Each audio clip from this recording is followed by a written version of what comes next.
Today we dive into 3 shocking betrayals, from hidden texts to secret marriages, exposing the painful truth behind seemingly perfect lives. I was folding laundry when his phone buzzed on the kitchen counter, a message from a name I didn't recognize flashing across the screen. The text read, "Can't wait for tonight," followed by a smiling emoji, and my heart stopped. I glanced at the time. He had promised to be home an hour earlier for dinner. My mind raced, replaying every excuse he'd given about extra meetings and late nights. The room felt suddenly too small, the silence too loud, and a cold dread settled deep inside me. We had met in college, bonding over late-night study sessions and shared playlists, and after 5 years we moved in together, bought a dog, and celebrated our first anniversary with a trip to the coast. He was charming, supportive, and always seemed to know exactly what I needed: a shoulder after a bad day, a surprise coffee when I was stressed. Our friends called us the perfect couple, and I genuinely believed we were building a future, planning a house, maybe children. The stability I felt made the later betrayal cut even deeper. A few weeks before the message, he started coming home later, claiming deadlines at work, and his phone stayed on silent even when we were in the same room. He would laugh at jokes I didn't hear, his eyes flickering to a hidden screen. Once, I found a receipt for a restaurant I'd never visited, dated the night he said he was working late. I brushed it off, convincing myself that stress was turning me paranoid, but deep down a tiny voice kept warning me that something was off. One night I pretended to fall asleep and let his phone vibrate on the nightstand. A new notification popped up, a photo of him and a woman at a rooftop bar, arms around each other, laughing. The caption read, "Best night ever, love." My stomach clenched as I realized the woman's tattoo matched the one my husband showed me years ago on his wrist, an identical small rose. I stared at the screen, the room spinning, and the truth crashed over me like a wave: he had been living a double life right under my roof. I confronted him the next morning, tears mixing with anger, and he finally admitted the affair, blaming loneliness and a moment of weakness. I packed my bags, took the dog, and moved into a small apartment across town. Therapy helped me untangle the shame and rebuild my self-worth. 6 months later I started a new job, made friends who truly valued me, and began dating again on my own terms. The betrayal still aches, but I now wake up knowing I'm stronger than the secret he tried to hide. Now, let's shift to another heartbreaking tale of a secret life hidden behind a seemingly perfect marriage. The first time I saw his email signature, it read "Love, Alex," and my gut twisted. The sender was his coworker, Maya, who had just been promoted. I brushed it off as a friendly work exchange, but the next day I found a calendar invite titled "Dinner," just us set for Friday night, overlapping with our family dinner plans. My heart hammered as I realized I was about to share a meal with a person I'd never met, while my husband was already on his way home. We met at a charity gala, their eyes locking over a vintage wine, and within a year we were exchanging vows in a garden surrounded by friends. 10 years later, we owned a cozy home, a golden retriever named Bella, and a routine that felt comfortable: Sunday brunches, weekend hikes, and whispered goodnights. He always described me as his rock, saying I kept him grounded.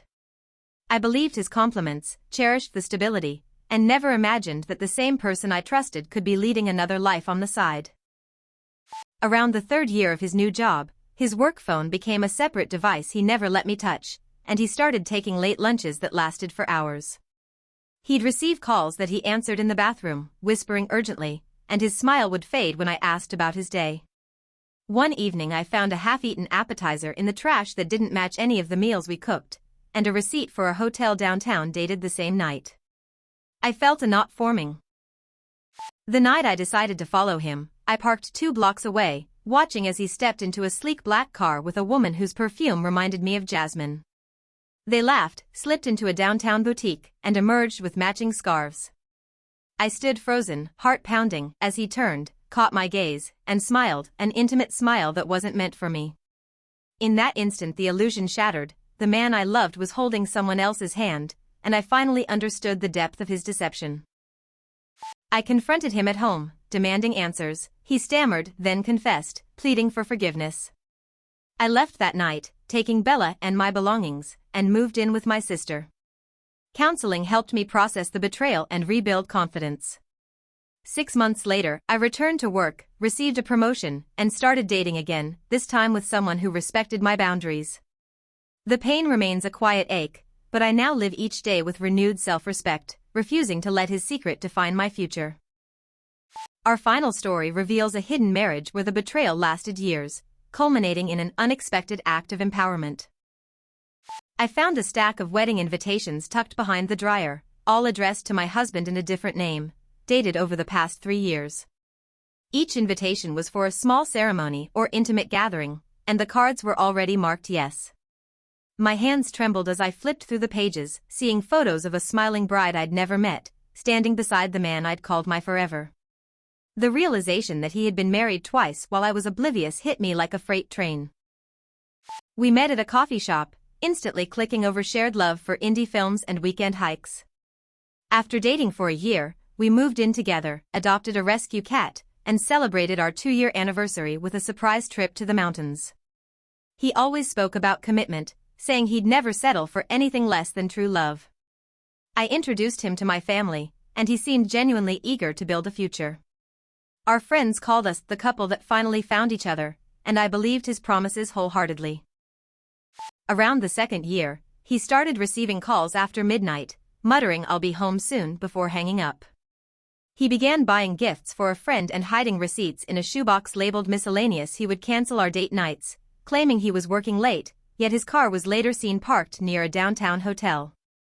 I noticed a faint perfume lingering on his shirt that wasn't mine, and a photo of a beach where I had never been appeared on his phone's gallery. My intuition kept screaming something was wrong. One Saturday, while cleaning the attic, I uncovered a sealed envelope addressed to me, but the return address was a different city. Inside lay a marriage certificate dated 3 years ago, showing my husband's name beside a woman named Laura. The officiant's stamp was from a courthouse I'd never visited. My hands shook, and tears blurred the ink as I realized the document confirmed a legal union that existed parallel to our life. The weight of that proof crushed any lingering denial. The man I loved had legally bound himself to another.